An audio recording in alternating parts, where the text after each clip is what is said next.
Tenga la bondad de sentarse, hermano. Buenas tardes. Qué alegría de nuevo estar con ustedes compartiendo la palabra del Señor. Y con temor y temblor, como dice Pablo, quiero compartir sobre este tema. Me alegró tanto cuando recibí el horario y se me asignó esta enseñanza. Porque pienso que todo lo que hemos hablado durante la mañana, lo que el padre Teófilo y luego el padre Ricardo nos hablaron sobre la promesa y sobre el salir de la tierra en un proceso de conversión, de escucha, de docilidad, de obediencia, uno se pregunta, bueno, ¿y yo dónde voy a vivir todo esto? ¿Yo dónde voy a vivir esto? ¿Dónde voy a vivir lo de la promesa, lo de la bendición a nivel personal? Sí, está bien, en mi grupo está bien. ¿Dónde vivo a plenitud la experiencia de conversión? Y yo creo que todo eso concluye en esto que voy a compartir con ustedes. En la iglesia. Somos iglesia, todos. Amén. Y yo quiero hablarles de la iglesia. El texto y la reflexión va dirigido a eso, sobre la iglesia. Y saben una cosa, hermanos, cuando compartí o reflexioné, leí la palabra, experimenté una paz tan grande y va a ser una de las conclusiones finales. Porque, como decía el padre Teófilo esta mañana, hay turbulencia en el mundo y esa turbulencia la vivimos en la iglesia. Hay escándalos, hay problemas y seguirán viniendo. Esto no para. Y no para porque la iglesia la construimos tú y yo. Pero cuando yo reflexioné, cuando yo leí, cuando me senté a orar sobre esta enseñanza, me sentí tan contento de ser parte de la iglesia católica y de pertenecer a esta iglesia que es la obra y la construcción del Señor. Porque yo siento que el mal nos ha hecho sentir a veces como avergonzados de la iglesia. Algunas personas se han sentido avergonzadas de la iglesia, de pertenecer a la iglesia, y han envidiado otras iglesias. Y nosotros aún hemos envidiado otras iglesias, otras comunidades en la manera de orar, de predicar, de evangelizar. Hasta a veces uno le escucha a algunas personas decir, pero deberíamos aprender de los hermanos separados. Yo les digo, ¿aprender qué? Yo no sé, algunas personas me dicen, ¿tú has ido alguna vez a un culto? Yo les digo, yo nunca he ido a un culto. Mi manera de orar, de predicar, no la aprendí en un culto, la aprendí en la iglesia católica. Amén. De tal manera que yo voy a leer con ustedes un pasaje bíblico. Como yo estuve en la parte de arriba, sé que es un poco difícil por la luz leer, porque hay poca luz, pero voy a leerlo y ustedes me van a escuchar. Y van a escuchar el texto que les voy a leer, sobre el cual voy a basar esta reflexión.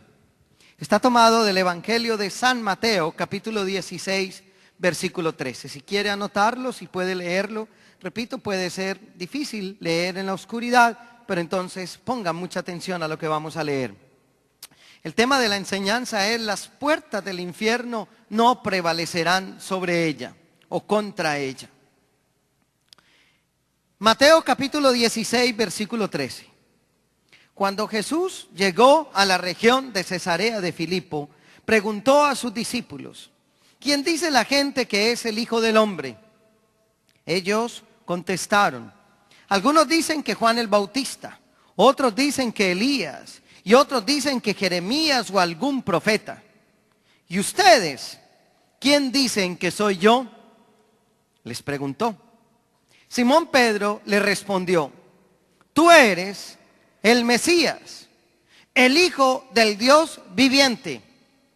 Entonces Jesús le dijo: dichoso tú, Simón, hijo de Jonás, porque ningún hombre te ha mostrado esto, sino mi Padre que está en el cielo. Y yo te digo que tú eres Pedro, y sobre esta piedra voy a construir mi iglesia. Y ni siquiera el poder de la muerte, ni las puertas del infierno podrán vencerla, ni prevalecerán sobre ella. Te daré las llaves del reino de los cielos. Lo que tú ates en este mundo también quedará atado en el cielo. Y lo que desates en este mundo también quedará desatado en el cielo.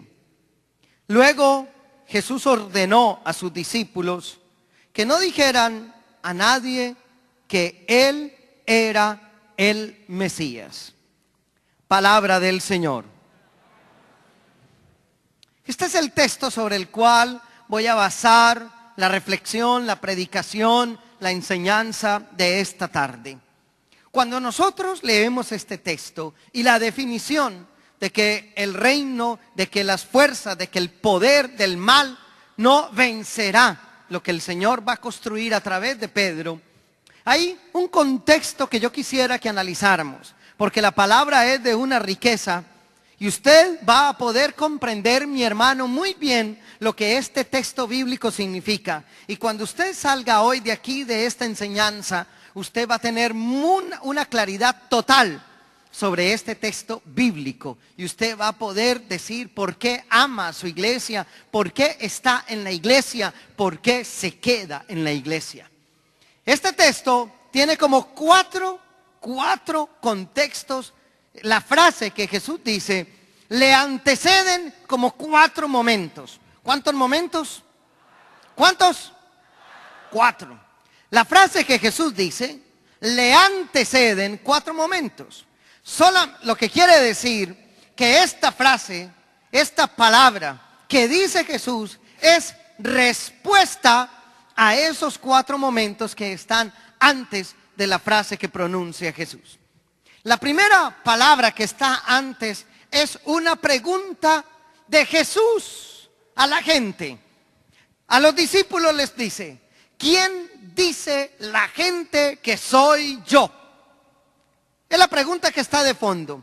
Todo esto está para resolver una pregunta: ¿quién dice la gente que soy yo? Y unos comenzaron a decir que Elías ha vuelto, otros decían esto, lo otro.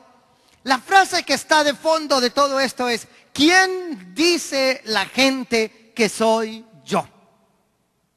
La segunda frase, la segunda afirmación que está antes de que Jesús tenga esta palabra sobre la iglesia es esta.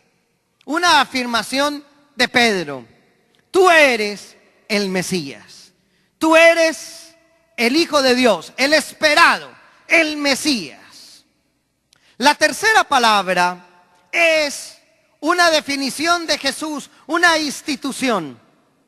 Tú eres Pedro, y sobre esta piedra construiré mi iglesia. Y la cuarta es la consecuencia de todo esto, la frase que viene después. Es un texto bellísimo. Primera, una pregunta sobre Jesús: ¿quién soy yo? Lo que quiere decir, hermanos, que cuando Jesús crea la iglesia, instituye la iglesia, podríamos decir que la iglesia es el lugar, el espacio en donde es el lugar donde Jesús manifiesta quién es Él. Es el lugar donde nos debemos preguntar ¿quién es Jesús? La iglesia es sobre todo el lugar, el espacio donde ustedes y yo nos debemos preguntar ¿quién es Jesús? ¿Quién es Jesús? Para respondernos que Él es el Mesías. Tú eres Pedro,